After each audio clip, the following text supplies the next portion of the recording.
Well, good day, everyone, and welcome to this series talking about interlinkages between patient safety and person-centered care. I am your moderator for this session, and my name is Katharina Kovacs-Burns.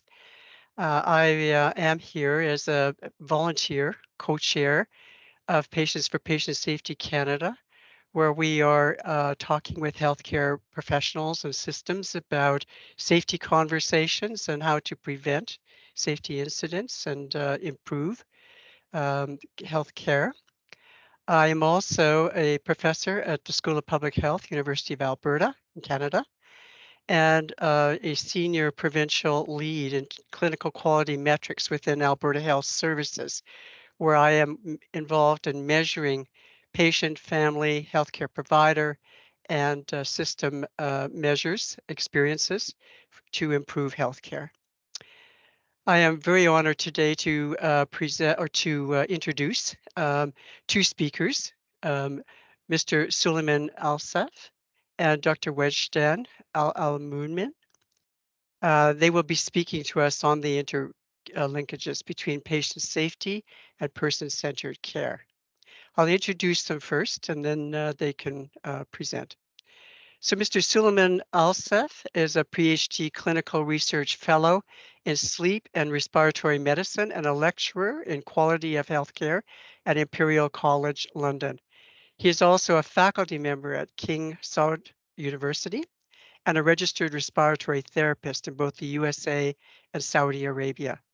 He is currently completing his PhD investigating innovative ways of improving healthcare delivery for patients with sleep disordered breathing. And Dr. Wejdan Al-Munif is an experienced e-learning professional who is specializing in designing and developing highly interactive and engaging e-learning experiences tailored specifically for healthcare professionals or practitioners.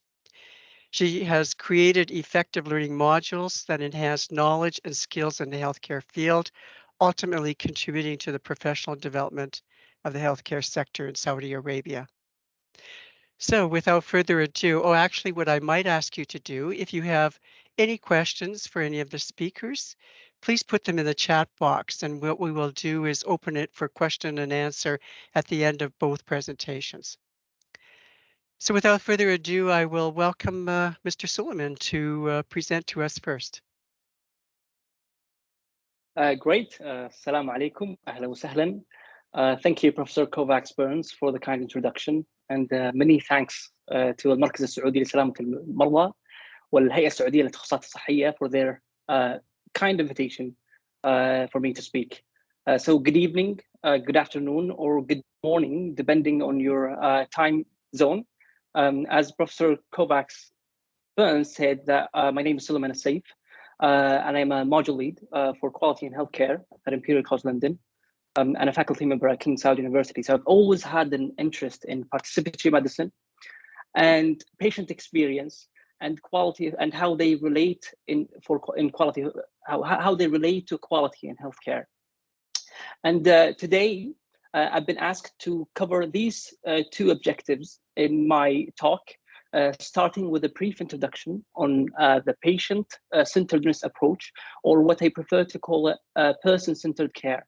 We will then go over the concepts of patient and public involvement in healthcare.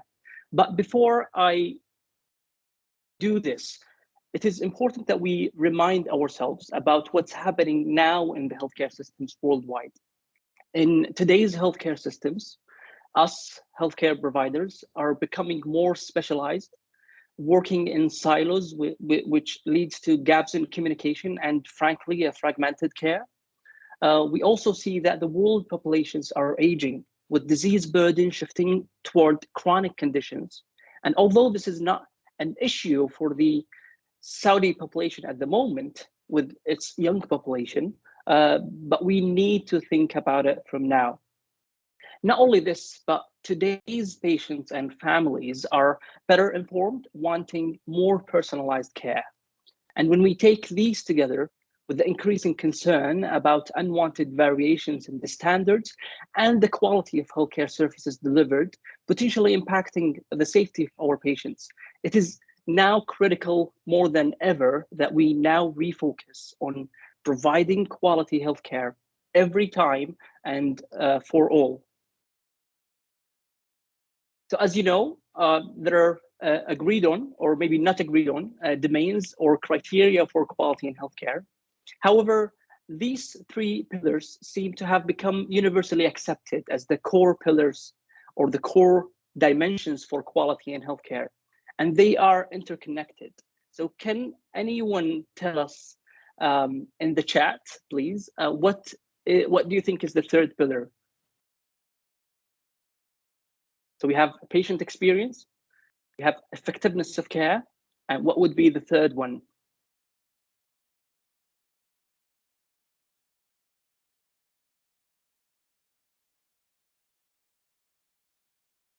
I'll give you a hint. It's very much related to today's topic and the series that both SPSC and هيئة التخصصات are organizing. Exactly, patient safety. And we could argue that it can be, and it should be the first, because we always, and remember, the Hippocrates oath, primum non nocere, or first do no harm. And these three core pillars are based on a 2008 report by Professor Lord Darzi, an Imperial academic and a prominent figure in healthcare quality improvement in the UK. He was commissioned to conduct a review of the National Health Services in the UK and make recommendations for improving its quality and safety. The resulting report, which is entitled High Quality Care for All, identified these three pillars as the core pillars for quality in healthcare in the UK. And over the past decade, it was evident that the lack of clear definitions on what we mean by quality and its domains impacted our understanding of what needs to be done. And this has prompted the need to bring clarity to quality. And here is the proposed framework by the National Quality Board in the UK for a shared commitment to quality and a single shared view of quality in healthcare, with the promise to provide high quality, personalized and equitable care for all now and into the future.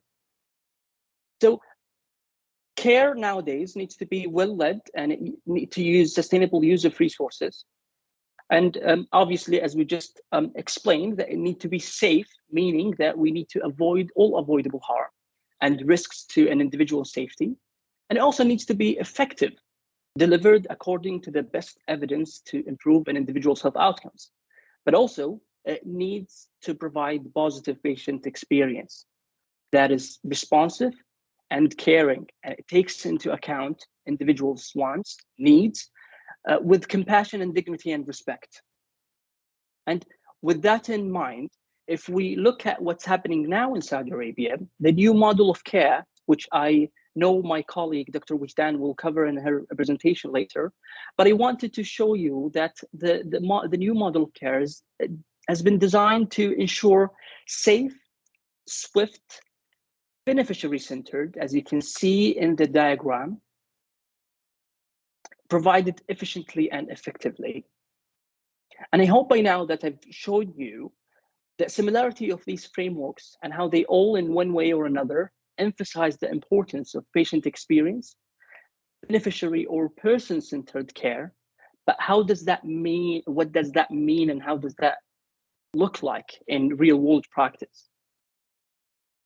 So as Hippocrates once said, long time ago, it is more important to know what sort of a person has a disease than to know what sort of a disease a person has.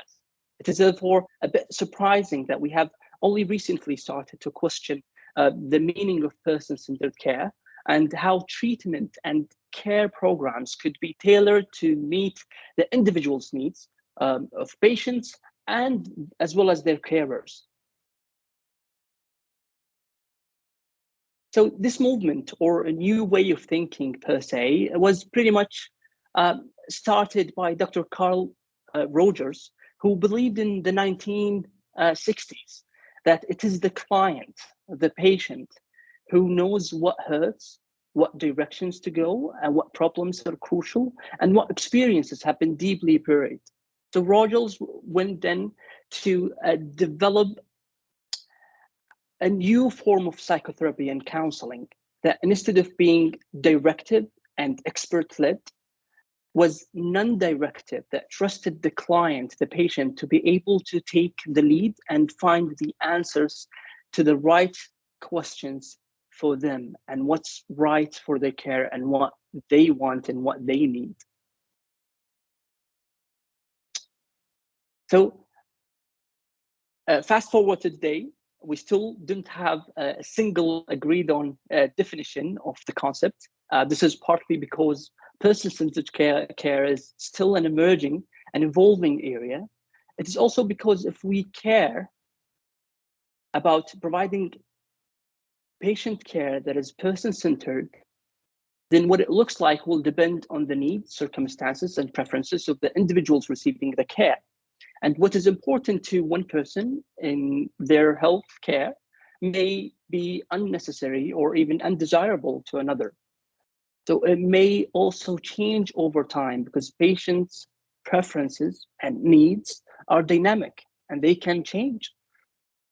But what we can say is that in person-centered care, health and social care professionals and providers should work collaboratively with people who use the service. Person-centered care supports people to develop the knowledge, skills, and confidence they need to more effectively manage and make informed decisions about their own health and healthcare. It is therefore coordinated and tailored to the needs of the individual. So instead of offering a concise but inevitably limited definition, the Health Foundation has identified a framework that contains and consists of four principles for person-centered care. One is affording people dignity, compassion, and respect, and then offering coordinated care, support, or treatment for people. Three, offering personalized care, support, or treatment. And finally, supporting people to recognize and develop their own strengths, abilities, to enable them to live an independent and fulfilling life. So now that we have briefly covered the basics of person-centered care and what it means and why it's important, I would like to spend the next few minutes talking about patient and public involvement. But first, let me hear your thoughts on the chat again on what do you think are the benefits of embedding patient and public involvement activities in what we do in healthcare research, clinical practice, or quality improvement? I'll be looking at your answers. So we've talked about person-centered care and why we need to work with patients as partners. So what do you think are the benefits of patient and public involvement when we do research or design guidelines for clinical practice? Better healthcare outcomes. Yeah, if you could elaborate more. Cost-effective care, that's true. Anything else? So what does patient and the public bring with them? What is unique about their perspective? Yep, satisfaction, compliance more, maybe they're going to be more adherent to therapy, and we know there's some data supporting this if patients are giving their preferred treatment. Satisfied, trust, very good. So they bring a different perspectives. Help them to make better informed choices, improve health, of course, and it responds to the local and national needs. And there are many other benefits that you could think of. Identification of patient need. Great. Yeah, very good. We have some experts in here. We could just switch and talk, have a discussion about what can we take this forward, what can we do. But before then, let's go ahead and let me talk to you about an established framework that is widely referenced and influential model in the field of public policy and public participation, which was developed again in the 1960s by Sherry Ernestine. And what you see in here is a metaphorical ladder with each ascending step representing increasing levels of citizen control and power. In addition to these 8 steps of participation, she includes a descriptive categories of participatory power that moves from non-participation at all to some degree of tokenism to degrees of citizen participation, which is an actual power. So by understanding these different levels of participation, we can assess the effectiveness of public and patient involvement in decision-making when it comes to their healthcare, and identify ways to increase the power and the collaboration with these patients and the public, and in shaping the healthcare communities that we're trying to build now in Saudi Arabia. Can I bring your attention to something that I personally found interesting? In this framework, we often mistake consultation as a high level of involvement, and is commonly done by sending out a survey rather than actually sitting with the surface users, the patients, for in-depth interviews, focus groups, and workshops. It is placed in the middle of the ladder and considered the lower level of involvement than actually engaging and working in partnership with the public. Another point that I wanted to highlight, which is within the context of healthcare, is that when we think about quality improvement and quality healthcare initiatives, we need to understand and appreciate that the higher we go up the ladder, the more public and patient-centered the services we are designing or providing. And this should shift our focus to an emerging and a vital concept in healthcare, which we call patient and public involvement.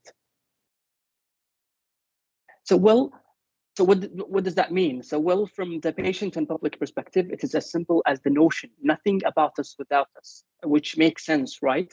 But patient and public involvement is formally defined as research, including quality improvement initiatives, being carried out with or by members of the public rather than to, about, or for them. And the word public in here can refer to patients, potential patients, carers, and people who use health and social care services. And it could be people from organizations that represent people who use the services, as well as members or lay members of the public. So here I need to clarify some terminology that you may see in the literature if you're interested in this topic. When we talk about patient and public involvement, you may see these terms used interchangeably: participation, engagement, and involvement. But actually, at least here in the UK, they mean different things. So starting from participation, which generally refers to the act of passively or actively involving patients in public in a specific activity or event, such as research study or clinical trial, and where we think that about our hypothetical ladder, this level of involvement will be down below. And then moving up to patient engagement, which is quite an important aspect of patient and public involvement. But what happens at this level is that usually the engagement activities are carried out at the end of the project to share the findings or the outcomes of the project.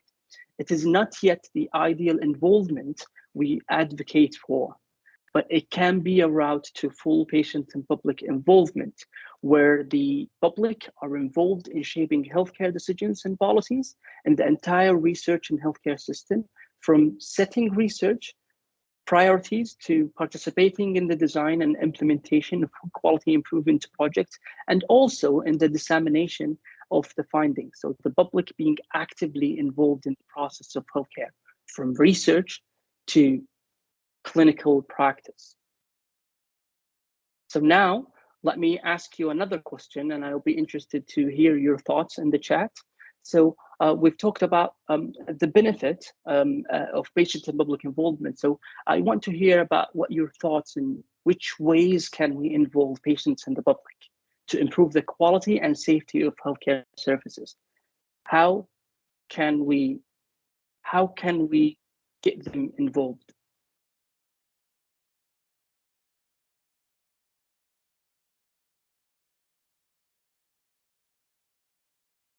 Any ideas? You may also want to share your experiences. How so? So we've got their experiences, their feedback. Yes, how can we do this? So what are the approaches that we could use and utilize to get them involved? Survey. And as we just explained, surveys are good. They give us insights of what's happening. But there are other ways that we can get in-depth feedback from patients. Interviews, questionnaires.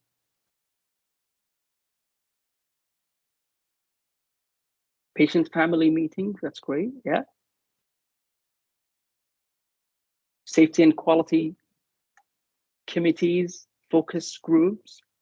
And what would you be asking them if you bring them to a committee or focus group? What would you be interested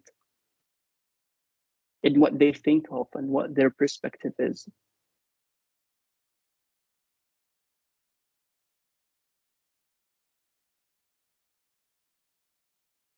Their needs, their suggestion.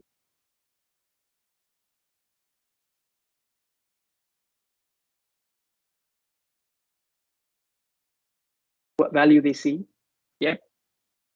It's critical that we consider value now that we're moving from cost effectiveness and evidence-based care and quality, safety, and experience to what we now call value-based medicine.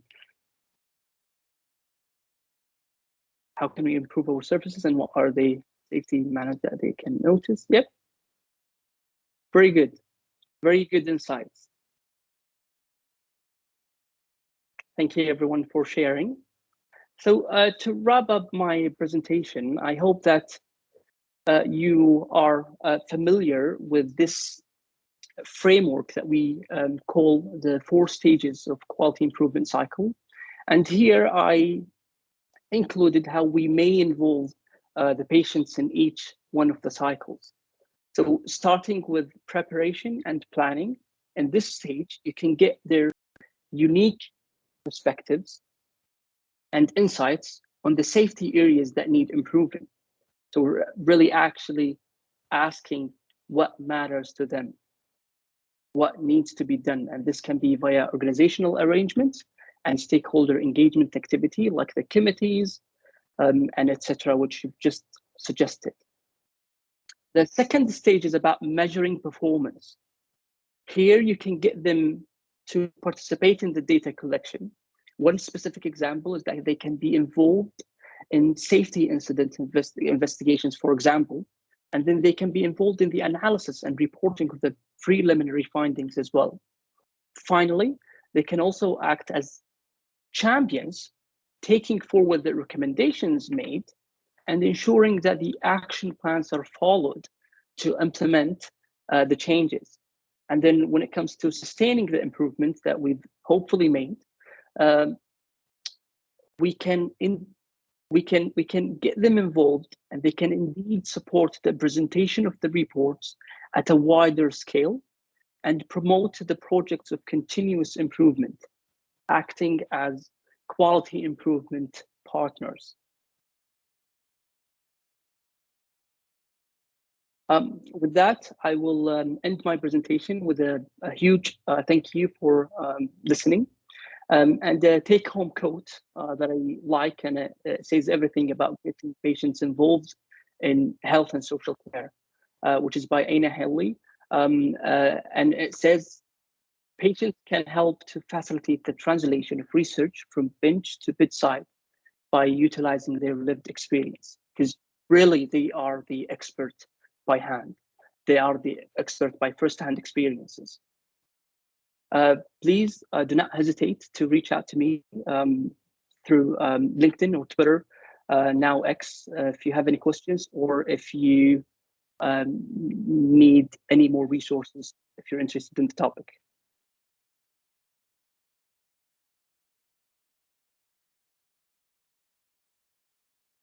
Hey, thank you, Mr. Suleiman, for your presentation in terms of the presenting the patient-centered or person-centered approach, and then discussing concepts of patient public involvement in healthcare and patient safety. So we will welcome questions in the chat box later, but I just want to now move to welcoming Dr. Weistan to deliver her presentation. Hi, hello. Thank you, Kathy. Yeah. Can you hear me okay? Yes, yes, you're good. Okay, great. First, I'm really, really grateful to be here and to have the chance to speak to you guys about a very important topic in healthcare, patient safety. And I would like to thank Dr. Suleiman for his presentation. I actually learned a lot from him, and I am really grateful for the opportunity to actually share my knowledge with you all, and also learn from my co-speakers in this webinar. So let me just first reintroduce myself. I'm Dr. Wajdan Naif. I have a PhD in Instructional Design and Technology from Virginia Tech, US. Right now, I work as head of e-learning content development section and the e-learning department at the Saudi Commission for Health Specialties. And the objectives of today's webinar is actually expressing the formal mechanisms to include patients and their families in the national governance to improve patient safety in Saudi Arabia. And also, I'm going to be sharing with you guys our success story for one of the courses that we launched during this year that involved patient safety and patient experience. So to cover the first one, first we have to talk about, as Dr. Suleiman mentioned in his presentation, about what's happening in Saudi Arabia and the Vision 2030, which is a vision of the future. So the vision is a comprehensive plan that was launched by the Kingdom of Saudi Arabia to transform the country across various sectors. And one of those sectors are the health sector. So in the health sector, the vision aims to improve to provide a high quality and accessible and sustainable healthcare services to all citizens and also residents of Saudi Arabia. The program specifically aims to enhance the overall health and well-being of the population and promote a vibrant and innovative healthcare industry in Saudi Arabia, which align with international standards and best practices. So let's talk about the key objectives of the program, the healthcare sector transformation program. Here are some of the objectives. First, or one of those key objectives is enhancing healthcare. The program actually aims to improve the quality and safety of healthcare services provided to individuals and communities in Saudi Arabia. It also aims to empower patients and their family by promoting a patient-centered care and empower them to actively actually participate in decision making and also enhance their overall healthcare experience. Another key objective is promoting innovation and technology in healthcare. The program actually encourages the adaptation of innovative technologies and digital transformation tools to actually drive an effective and improved healthcare outcomes for the patients and their family, and foster a culture of continuous improvement as well. Another key objective is strengthening the health care infrastructure, which focuses on developing and upgrading the healthcare facilities where patients receive their care, and also to enhance the medical equipment and technologies that's been used in those healthcare facilities, and also expand the services on all these services to everyone in the country. So when we talk about the health transformation program, we have to talk about the new model of care in Saudi Arabia. So it's a model that shifts the approach from a provider-centric approach to a more of a patient and family-centered approach. It's also recognized the importance of the active participation of patients and their healthcare decision-making and care plan and treatment plans. Also, it aims to improve patient outcomes and enhance satisfaction, as well as promote a collaborative healthcare environment. So the key element of the new model of care is first, patient engagement. So patients have to be, and their families as well, have to be involved in healthcare decision making and goal setting and care plan processes that's related to their health and their care. Also, another element is a shared decision making. So it's the new model of care actually promote a collaborative discussion between both healthcare practitioners, patients, their families, their caregivers, which will make more informed decision, which will help actually those patients and their family to make more informed decision about treatment options and treatment plans and everything related to their healthcare. Also, care coordination. So the new model of care aims to ensure a seamless coordination among healthcare practitioners, caregivers, family, patients, and family to support the services and to meet the holistic need of the patients and their families. Also, having for the patients and their families, having the opportunity to have access to their health information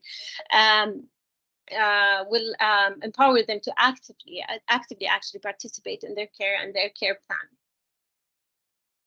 So what impact does all of this have on the patient care? An empowered patient and a patient who are actually communicating about their health will actually improve the communication. And this new model of care opens this effective communication between both healthcare practitioners and patients and their family, which will lead to a better understanding and shared decision making regarding the patient and because they are at the end of the day, they are the best people who know about their conditions. Also, it will enhance the care experience. So whenever patients feel heard and respected and they are involved in their care, that will result in a high satisfaction rates and improve overall care experience. Also, obviously, it will be a better healthcare. It will show more or enhance better healthcare outcomes. So by engaging the patients and their family and decision making and planning their care, that will link to actually improving the health outcome of the patients and their families. So now I'm going to talk more about some of the initiatives by the Saudi Commission for Health Specialties in the field of patient safety and patient experience. So I'm assuming most of you guys are healthcare practitioners, so probably you know about the commission and you go through a lot of things that the commission does. But just to give you an overview of the responsibility of, or what is the core business of the Saudi Commission is. The Saudi Commission is a regulatory body responsible for overseeing all healthcare practitioners in Saudi Arabia.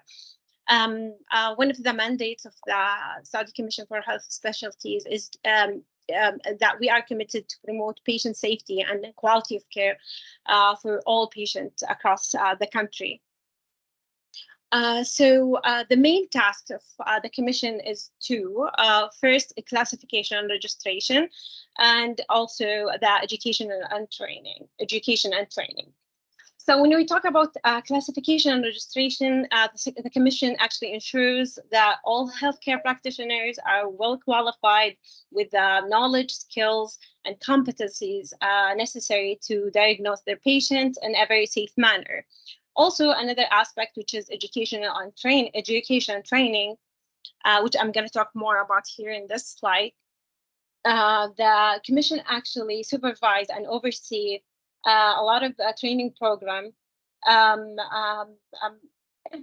of them are certificates, some of them are diplomas, and also some CPD hours and specialized diplomas to provide qualified healthcare practitioners that take care of their patients with humanity and efficiency as well. So also another thing that the Commission does in the field of education and training, the Commission focuses on accrediting and the quality assurance to maintain an excellent training for all healthcare practitioners in Saudi Arabia and in the healthcare system. So I'm going to stop and ask you a question, and please feel free to write your answers in the chat. In your opinion, what role does telemedicine and telehealth play in improving patients and family safety?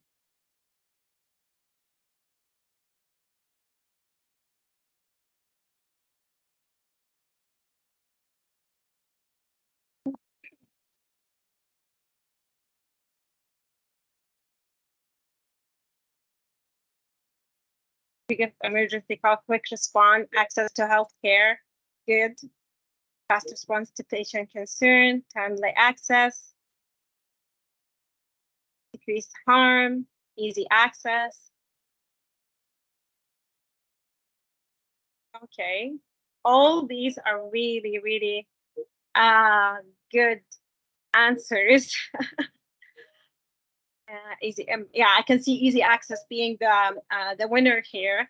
So just to add to what you guys actually shared, yeah, as you said, it's telemedicine and telehealth play a crucial role in improvement of patient safety and patient and family safety. So it increases access to healthcare by eliminating any geographical barriers, which will allow the patient to actually receive a timely medical consultation and access to specialized care. It also can reduce exposure to infection.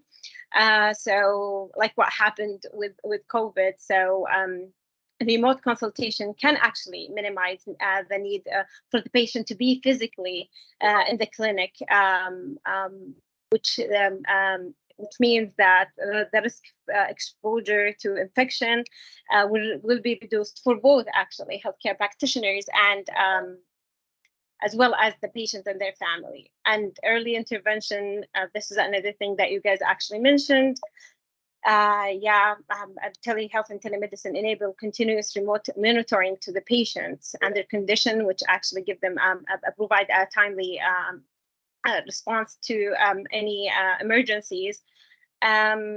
Also, we can talk also about the medication and medication management, since a lot of telehealth platform actually provide the service of remote prescribing services, and also patient can also receive electronic prescriptions, medication reminders, which will reduce the likelihood of medication errors. So yeah, thank you so much for sharing all your thoughts. So I'm going to get back to the presentation to continue. So now I'm really happy to have this opportunity to share our success story in the Commission. Let me first tell you about our learning platform. The Saudi Commission actually, one of the services that it provides, it's the learning platform. The learning platform have a lot of features and have a lot of really key benefits for healthcare practitioners. One of them will be an integrated portfolio. So whenever you take a course with us, it will you can track your learning process, and the CPD hours that you actually earned can be automatically recorded in your Mars Plus account. Also, accredited resources. You can expand your knowledge and earn your CPD hours with our way. We have a range of accredited learning resources. Some of them are evidence-based, expert-led, like the one that we are having right now, which is designed to enhance your professional development. Also, another feature is a flexible learning. We actually provide a lot of self-paced learning modules that can be accessed anytime, anywhere. Our courses are designed to fit into your busy schedule as a healthcare practitioner, allowing you to actually learn in your own pace. Also, all of the courses that we do are current, and we tackle a lot of the latest trends and development in healthcare. Also, we offer other essential skills and training for medical practice to ensure that you are equipped with the knowledge and skills you need in today's rapid evolving healthcare landscape. So until now, we actually have 10 programs, e-learning programs. These e-learning programs have a lot of learning journeys. Or learning tracks. We have 94 learning journeys, and the learning minutes on the platform right now. And what I mean by learning minutes, it's how much time healthcare practitioners who registered, who is registered in our platform actually spend on the content. So it's 10 million and 10.2 million minutes, which is a very impressive number. So let me just tell you a little bit about how we do what we do. We focus actually in the commission in the learning experience itself. So we go through a whole process to develop the courses that we host. Starting by analyzing the situation, analyzing our learners, actually surveying healthcare practitioners about specific topics. Also, we look at the context of the topic and the content as well. And then we move on to designing the plan for the course, which is the learning objectives, the instructional design, the assessment that can be included in the program. After that, we actually move to development, which is curriculum development, the scientific content development, and also the e-content development and media development as well.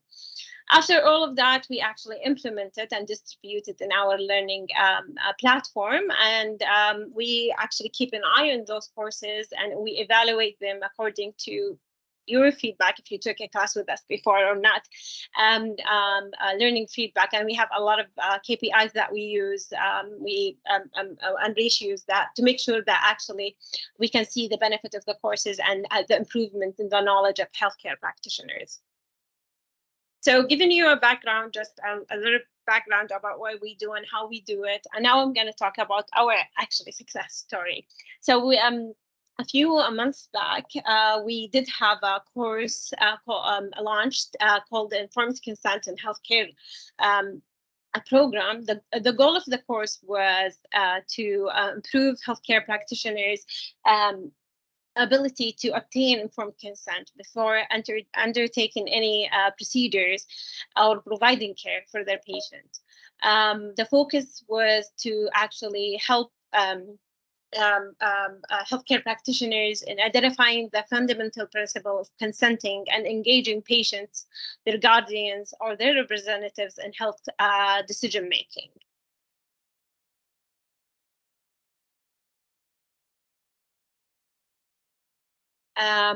Here you can see the objectives of the course. As you can see here, there was a lot of content that was covered in that course. We were hoping that by the end of the course, healthcare practitioners can actually define informed consent and explore its different types, demonstrate an ability to undertake an informed consent process, detailed information needed to be discussed with the patient during informed consent process, and recognize complex situations concerning informed consent in healthcare. So actually, one of the things that I want to talk about in this course, we actually, when we developed the course, one of the most important things was actually to have a scenario-based simulation type of activities for healthcare practitioners to actually go through the process during the course to be better equipped when they meet their patients. We actually focused in a lot of minority groups and the community, like how to obtain a consent for a child who is coming to the ER with a broken a bone or something, but they come with their babysitter, which is the context of Saudi Arabia. Also, we mentioned a lot of mental health patients and how to deal with them, as well as people with disabilities, physical either it's physical disability or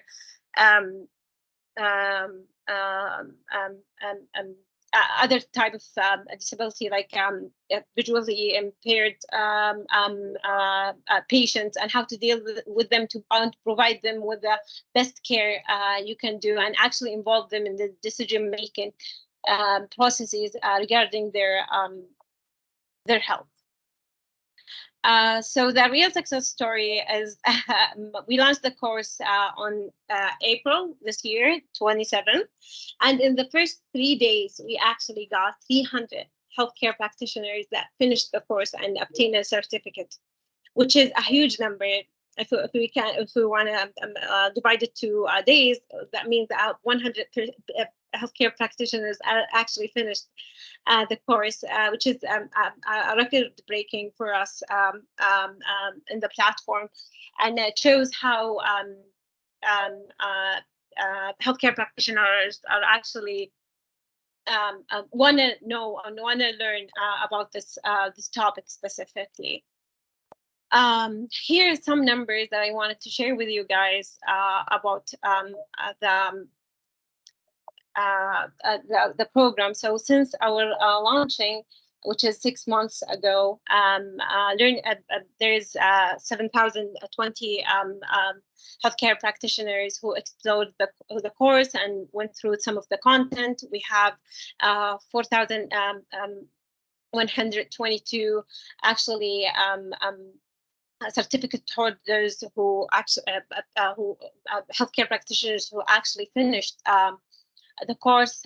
Learning minutes, as I explained it before and explained it for here too, it's how much time they spend on it, and also how many CBD hours were earned. Were to 12,000 CBD hours, which is really impressive. And I'm talking about the period of 6 months, which means that the course and is really a big hit. And also it's a really important topic, and I can see a lot of healthcare practitioners actually wanting to get some training in that. Here I wanted also to share some of one of the things that we actually care about is the comments and feedback from the learners, and also the course rate was. I'm not going to read the feedback here, but it's here for you to see. And as I said, the course rated 9.45 out of 10, which is really good. In terms of what we have in that platform. I know I talked about this this course, but also there's a lot of like the underlining layer of all the courses that we actually develop in the platform is patient safety, and I wanted to share some of the other courses that we have actually that's related to patient safety as well, that we are hosting in our platform. We have a patient safety course actually, which talks about preventing the risk of medication error and ensuring patient safety. We have another course, the Medical Arabic, creating an introduction. This course was the first of its kind in Saudi Arabia, and what we wanted to do is actually have a course that enable healthcare practitioners, non-speaking Arabic healthcare practitioners to actually learn some phrases in Arabic to make their their patients and their family welcome when they hear someone international actually saying the word marhaba, for example, or assalamu alaikum. And also we are continuing with this project to also prevent any which will help in preventing any medication error or medical errors, sometimes because of a understanding of a language or a communication issue. Sometimes patients or their families have with healthcare practitioners. Another course that I want to talk to you about as well, it's the health empowerment for healthcare practitioners. It was actually a collaboration between the Commission and King Abdulaziz University, the Unit of Health Empowerment. The course actually talks about patient rights and either by groups or in general, talks about children, talks about elderly people and their right to a proper healthcare experience and proper healthcare, making sure that all patients are safe and equip healthcare practitioners as well with necessary information and laws surrounding this in Saudi Arabia. One last course that I wanted to talk to you about is the healthcare practitioners' role against substance abuse. Actually, this course was launched like 3 months ago because in Saudi Arabia, we did have a campaign, an anti-drug campaign going on. So we wanted to have a course that will equip healthcare practitioners to deal with people who suffer from substance abuse. The focus of that course was first to give healthcare practitioners a refreshing type of knowledge and drugs and their side effects and their symptoms. And also we wanted to also focus on how to communicate with this with people with this disorder. So we focused also on the stigma surrounding substance abuse. Doesn't mean that whenever you have a patient who struggle with substance abuse, doesn't mean that they're bad people. Sometimes it's just an injury that they went through and they got addicted to a certain medication or something. So we wanted to actually provide healthcare practitioners with some tools and how to communicate with the patient, how to ensure their privacy and and all the stigma around that topic. So now I would love to ask you guys about from your own experience, what are the key features? Can you, since we talked about e-learning programs, can you provide me with the key features that you think e-learning programs provide you as healthcare practitioners?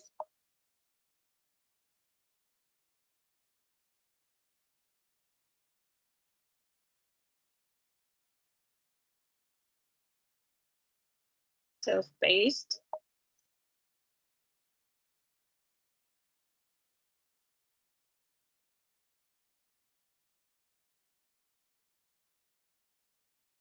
By the way, you can type in your answers in the chat box. Self-training, accessibility, flexibility, yes. Specialized courses, upscaling, right? Easy to get them, available 24/7. Save time. Continuous learning, up-to-date information.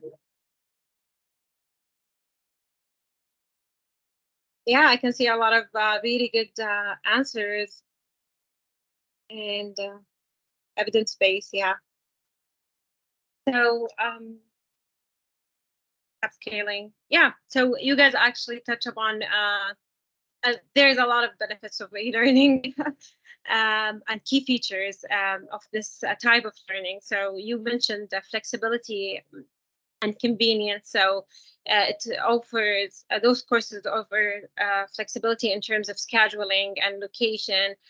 You can access them at your own base. Also, accessibility is another thing, and diverse access to learning resources as well. So all of the e-learning courses, mostly, not all of them, have interactive module, quizzes, downloadable materials, which will enhance the knowledge of healthcare practitioners. Interactive learning is another thing. Also, another really important thing that we're doing right now is collaborating and networking. So yeah, as you can see here, the discussion forum and the fact that the chat feature it actually enable us to us as a presenters to interact with you guys, and you guys to interact with other peers from different background. Like Kathy here, she's an expert, and we are really lucky to have her here. So it's foster a knowledge sharing and networking, the opportunity to learn from experience of others.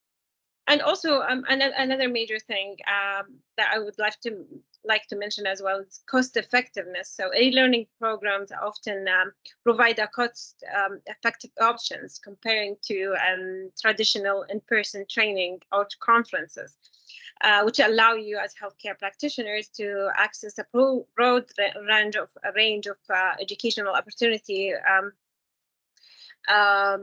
without the burden of actually buying a ticket to go to a conference. And yeah, that's another thing. So yeah, thank you so much. This is what I have for you guys today. And we're open for questions and answers. Thank you so much, Dr. Wejdan. And thank you for the great overview of the Health Sector Transformation Program, the new model of care, and the overview for the Saudi Commission for Health Specialties, including the Each Learning platform and the various healthcare training programs that are available.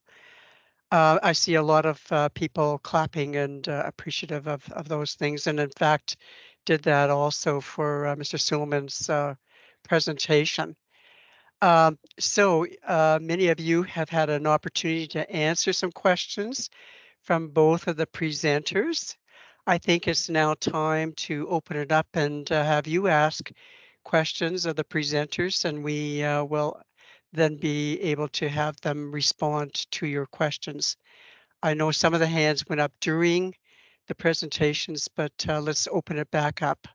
So I think it was in the Q&A box, but you can probably put it in the chat box too if you do have questions. So we'll open it up. I'm not sure that I can open the Q&A box here.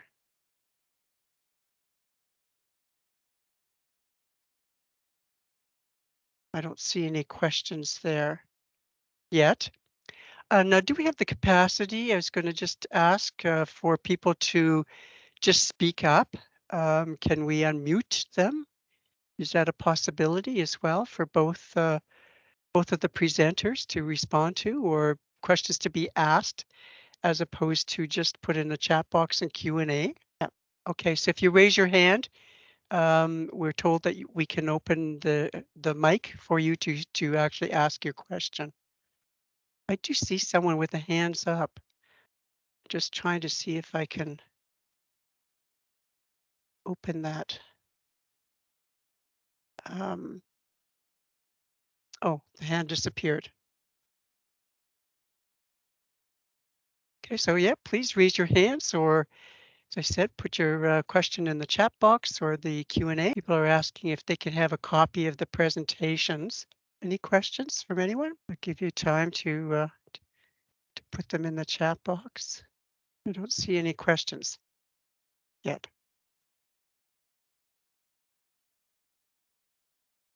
Okay, well, how about I start off? I can ask both of the speakers a couple of questions.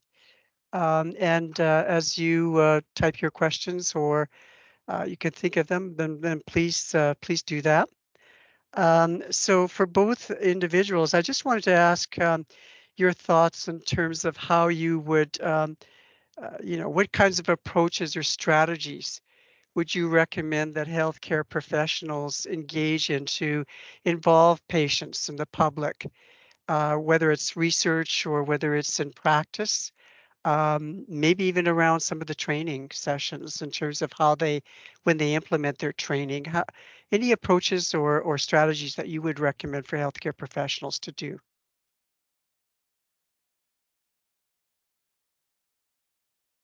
Dr. Wajdan, do you want to go ahead and start? I'll go next. Okay, thank you so much, Dr. Suleiman. So as I mentioned in my presentation, we do actually have a lot of courses, and I will encourage all of you to visit the platform. As I explained its features and all the courses that we have. We do have actually upcoming courses that's related to patient safety and patient experience coming up this year as well. And it was developed by SMEs who are experts in the fields of patient safety and patient experience, as well as another aspect that I talked about was telemedicine and telehealth. We do have, as I explained, how it could actually provide patient safety as well. We do have a lot of courses coming up in those areas as well, how to use telemedicine, telehealth platform used in Saudi Arabia, Saha, if you guys heard about. So yeah, and also we do one of the entities related to the commission is the Health Leadership Academy and the Health Academy, which provide a lot of opportunity for specialized diplomas as well. And some of the areas and patient safety, I know that they have a program about the patient safety officer program as well, which is one of the courses that they provide that you can take as diploma with some you'll need to pass some requirements, but that's another one. So yeah, Dr. Suleiman can take it. Very well said, Wajdan. Thank you. Just answering your question, Professor Kovacs-Byrne. Now with many successful examples from around the world with easy access to what's happening in any healthcare system, I don't think the issue is how we involve patients, what strategies to implement for patient-centered care. I think it's a question of why we do so, because us as healthcare providers or even policymakers, we're often anticipating what the patient's needs rather than actually sitting with them and asking them what needs to be happening, what can we do, what matters most to you. And I think that should be the start. So it's a culture a change in a different mindset and a paradigm shift in our thinking. And then I promise you, once you sit down and ask patients what their perspective in and what their insights and what they think needs to be done, you're always going to have some ideas on what can be done next and action plans to take forward. Great. Okay. Thank you. So I think, a follow-up to that, and it comes, I'm just going to the chat box now. There was one question for you, Dr. Elsif. What are the challenges of engaging patients in healthcare settings? Okay. This is the 1 million bucks question, I think. So thank you, Dr. Makia, for this question. I think there are two sides of the coin. One is regulation, and the other one is culture, as I said. So when it comes to regulation, so there needs to be clear guidelines for healthcare providers, hospitals, healthcare organizations, as well as healthcare researchers on what regulations they need to follow and guidance they need to follow when they're trying to engage patients in healthcare settings, whether that's in research or clinical practice or anything in between. And the other side is, again, culture. So us as healthcare providers, we tend to anticipate and know what needs to be done, but it needs to be the other way around. We need to always think of with patients, the public, in our mind and mindset, and then you'll always have an ideas. But as a start, one issue that I found when I wanted to involve patients and the public in teaching the material in my course. It was challenging if I didn't have an existing relationship with patient support charities or patient support organizations that are focused on one or two diseases, and they have plenty of members with the same disease or who are carers of patients with that disease. So I worked on my existing relationship. I did reach out to a patient support charity that I've been working with for quite a few years in research and public policy as well, and asked them if they want to be involved, if they want to come to talk to my students and be part of delivering the concepts. Because there's no way you can talk about quality in healthcare. There's no way we can tell ourselves or anyone about what's happening in healthcare without the end users, without patients or their families being involved and actually giving us what they think and their perspective. Great, thank you. So I see another question. This is probably for both of you. What are the threats to patient safety? Can you give us examples?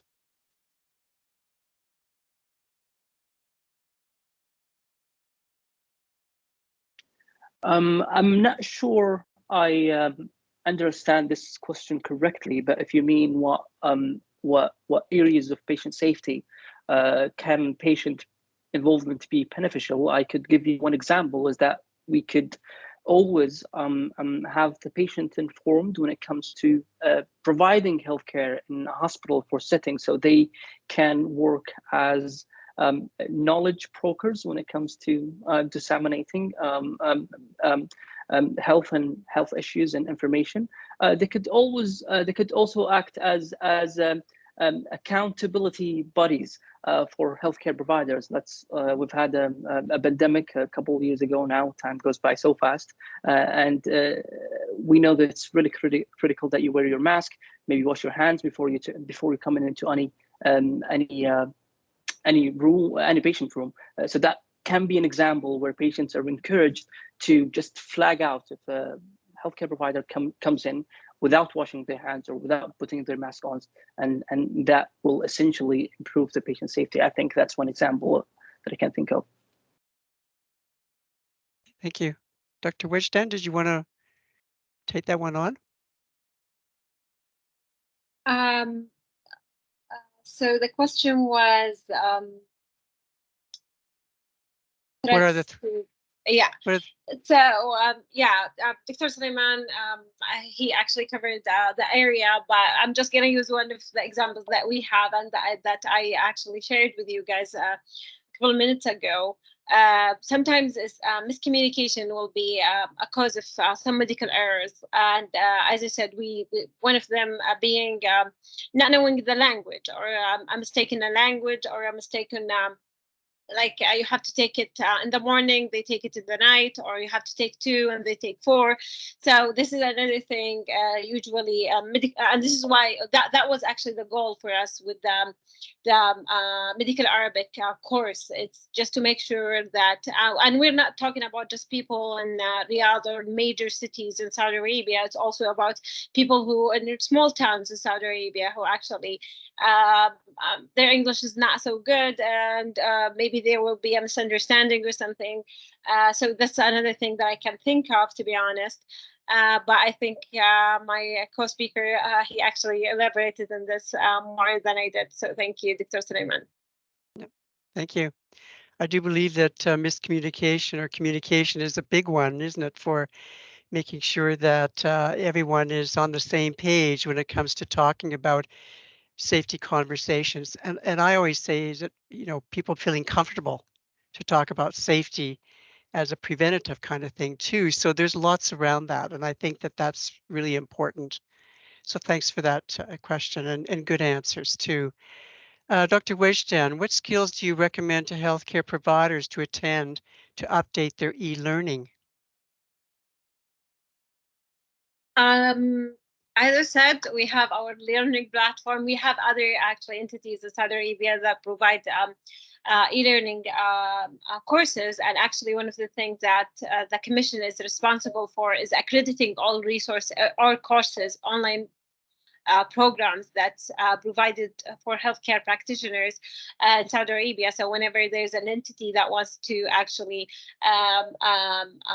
provide a course for healthcare practitioners, they have to go through a whole accreditation process just to make sure, and it's one of the aims of the Commission is just to make sure that we actually accredit courses that actually will add to the knowledge of healthcare practitioners, as well as making sure that they are up to date and the skills that they need. Also, as I said, as I mentioned before, here for the 1000th time, our learning action platform, one of our strategies is upscaling, as well as focusing on a lot of areas about patient safety and effective care and patient experience. Excellent. Thank you. So there is another question here.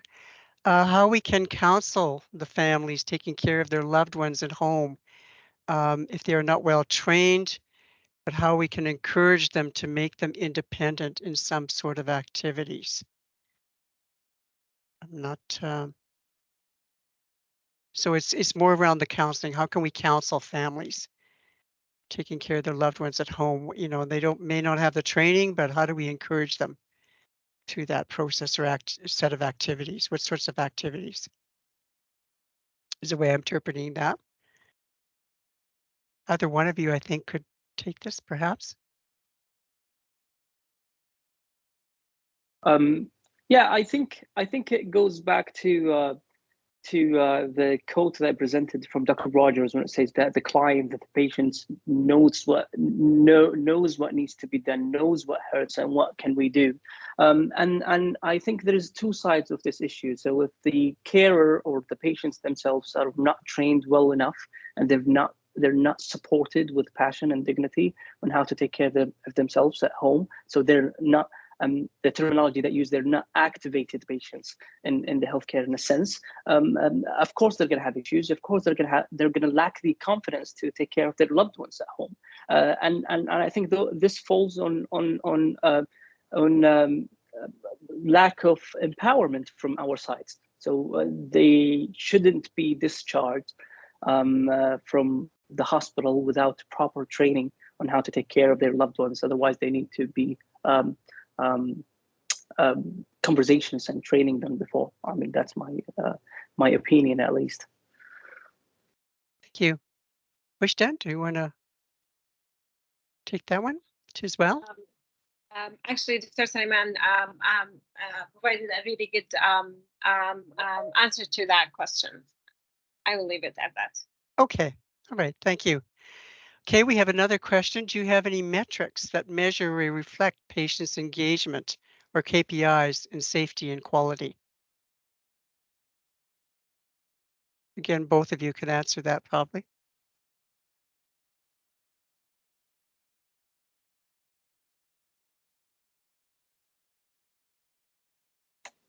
Dr.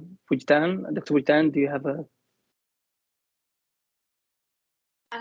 Actually, as I said, obviously there's a lot of frameworks and a lot of matrix that can be used. And our job is more focused on how to provide all of these tools for healthcare practitioners, and we keep that in mind. And it's, as I said before, it's underlining a layer of every course that we develop, actually. Yeah.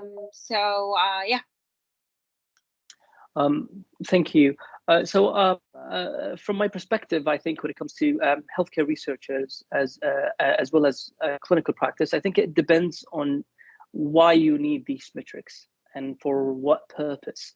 If it was about the performance of the hospital, you could always use the validated patient-reported outcomes metrics, and these include patient-reported experience. It could know their satisfaction, and these have components about the patient's perspectives and views, whether they were they've had a good communication with the clinical team, or they've been supported very well, and etc. So I think always the question of why we need to do this, and then think about what tools and metrics and KPIs you can use to test whether you've achieved your outcome, and then how to continuously improve it. The other thing I think is just like think of it as an idea, and I'll keep repeating this, that patients and the public, they bring different perspective to the healthcare organizations, even beyond the organizational boundaries, because they often bring different perspective, not hindered and not influenced by the organizational bias or even the legendary systems that we live in our healthcare systems. Yeah, again, I think it would depend, but yes, there are metrics based on what your purpose is. When it comes to research, I think it's more flexible, but you could also use the patient-reported outcomes that are validated and out there based on what condition or what criteria you're working on. Yeah, I think at some point, we won't be able to do any type of clinical research without having a clear plan for a patient and public involvement engagement activity that needs to be done throughout the process of the research, starting from the identification of the problem until the dissemination of the results. If you could allow me, Professor Kovacs-Burns, I know this is part of your expertise, and I think we're privileged to live in a world where we can learn from each other real time. So if you could tell us about what's happening now in Canada, and what do you do to measure the performance, and maybe give us a brief about patient safety. Absolutely. I mean, this is something I live with every day in terms of measuring the experiences of patients, including healthcare providers and the system, because I look at the 360-degree perspective. So in Canada, we do have some standardized inpatient metric inventories or questionnaire surveys. They are done telephone surveys or a number of different methods, but they're standardized across Canada. So there is that opportunity. We have a lot of other jurisdictional. So in my health system, we actually create standardized tools, validated tools to measure the experiences of patients that align with, as you say, very specific kinds of areas. Some of them are general. So transitions in care, for example, we're developing tools to measure that. Virtual care, again, standards, so that we can actually put them on dashboards and we look at the trends. And the trends are then used for healthcare improvement. And so that's part of my job. But yes, so Canada, and I believe, we borrowed from the United States and even the UK, other countries, to look at what might be good metrics to measure. And so there's a lot of different tools out there, as you say, and capacity. There's even for safety. We've developed now a bit of a monitoring, measuring kind of the model. We borrowed from Dr. Vincent. And so we are looking at how to incorporate safety metrics into the measurement of quality healthcare and trying to improve that aspect, the safety conversations. So there is quite a bit happening, and always glad to share those. So I think that is something that is, as you say, becoming much more standardized, much more accepted, and it will become a standard of practice and probably research too. So going on, yes, absolutely. Glad to share that. But yeah, it's a good question. Okay, so we're 11:20. I see a few more questions here, I think. Yeah, a comment too. Sometimes it's not always about language barrier. Sometimes it's about body language, and it says it all. So you're absolutely right, right? I mean, as part of that communication is to really be attentive to the body language as much as the speaking communication. Should plan to give verbal and nonverbal communication for patients. Absolutely. I think that's pretty key. I don't know what your thoughts are. Both of you spoke quite a bit about some of those components in terms of even the healthcare professionals. That's part of your training for sure. And then aligning that in terms of either safety conversations or other things. No, I'm just trying to see if I can catch. Is there another question? In terms of opinion, why they are not able to engage as a family in their thinking pattern that they think only the health practitioner could do everything and they are not involved. We need to be encouraged by empowering through some interactive capacity building sessions. So I don't know if either one of you want to respond to those comments, both of them about communication, but the interaction and empowerment of patients in their care.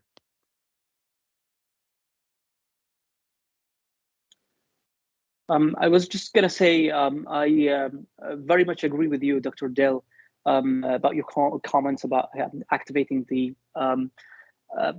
family members and the carers of the patients, and it's very much challenging, especially if the family and the patient are living in a world where they put their full trust on the physicians and healthcare providers when it comes to care. So they don't have a sense that there are things that they can do themselves when they go back home.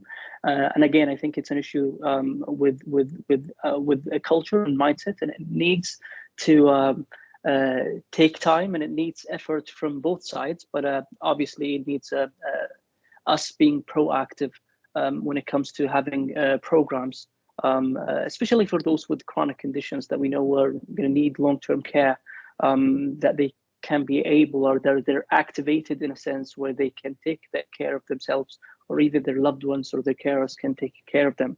And I think this is an issue worldwide, not only just in Saudi, or I'm not sure where you're from, because I remember I left home about 10 years ago, and I thought that we had an issue when it comes to communication between the patients and the healthcare providers, and there's a lack of communication to help them manage their condition. I went to North America, spent 5 years there, and I did clinical training in different hospitals, and I clearly found that there is an issue when it comes to patient education, educating them that they can manage their condition. And now there are a lot of frameworks, a lot of material, a lot of specialists that can help in this area as well. But thank you for bringing that question and for your opinion as well, because I think it's an important discussion that needs to be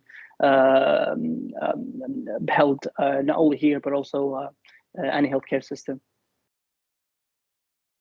Any thoughts, Dr. Vijan, from in terms of healthcare providers or professionals building some of this in?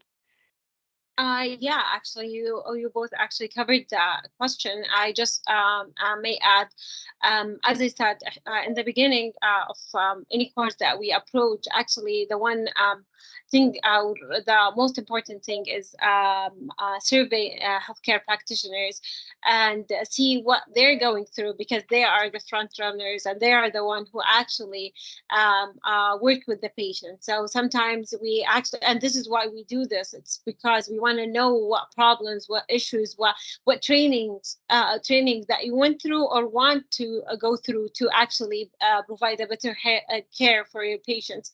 And as you said, like when we talk patients, we talk all ages, we talk all health conditions, we talk all nationalities. So there is maybe some of our courses actually provide some tips and information on how to deal with patients with this, especially in the context of Saudi Arabia. Like we have a unique culture, and we have norms and values, and which we actually consider when we develop all these courses, because it's specialized for healthcare practitioners in Saudi Arabia, and aligning with the vision and the healthcare transformation program. So we do actually have some input from healthcare practitioners, which means that as I said, they are the people who are actually in contact with them, as I said, with the patient and their families. Excellent, thank you. I see a couple of other suggestions or comments there. Hospital needs to arrange capacity building sessions for families. That's definitely something I think that to keep in mind. It is important to give the proper tools and resources to patients and families to prepare them to have those conversations with healthcare providers as well. And then patient culture, and that's been discussed, I think, and so that's a really important point. So we're sort of in the last 4 minutes, and I want to wrap up by saying a few things. I don't know, I didn't see any other questions from anyone anywhere. I hope I didn't miss anyone, but thanks very much for all your questions and comments and suggestions. On behalf of the Saudi Patient Safety Center and Saudi Commission for Health Specialties, we want to thank Mr. Suleiman Alsef and Dr. Wajdan Al-Munif and the audience for your active participation today. As part of the Saudi Patient Safety Center's efforts to provide you with timely topics and interesting speakers, they would appreciate, of course, that you fill out an evaluation survey, which will be provided to you at the end of the session. And that's very important so that they can understand what went well and what you would like to hear more about, etc. So I want to thank you for joining us today, and definitely look forward to welcome you to future webinars, and hope that you enjoyed the presentations and the discussion, and any way in which we can keep you informed or share different things or resources with you, we will definitely do that. And I do that too as a moderator to put that forward. So thank you very much, everyone. I think I turn this back to for closing.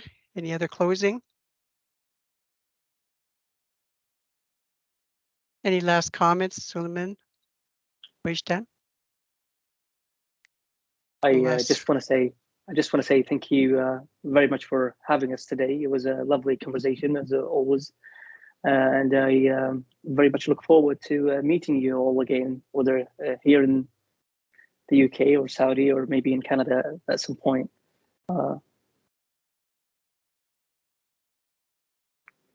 Thank you. Thank you all. It was actually a pleasure to be in this really interesting webinar and for a really great cause. So thank you so much for giving me the opportunity to actually share some of my knowledge and also to learn from you all, Kathy, Suleiman, and also all the participants. They are really, their comments are really, inspiring, and we will take that forward when we actually develop courses in the future, and I will look forward to even a collaboration with you guys to develop courses too. So yeah. Thank you. Excellent. Thank you. And thank you for me as moderator to have me. It was my honor and privilege to moderate today. Thanks very much.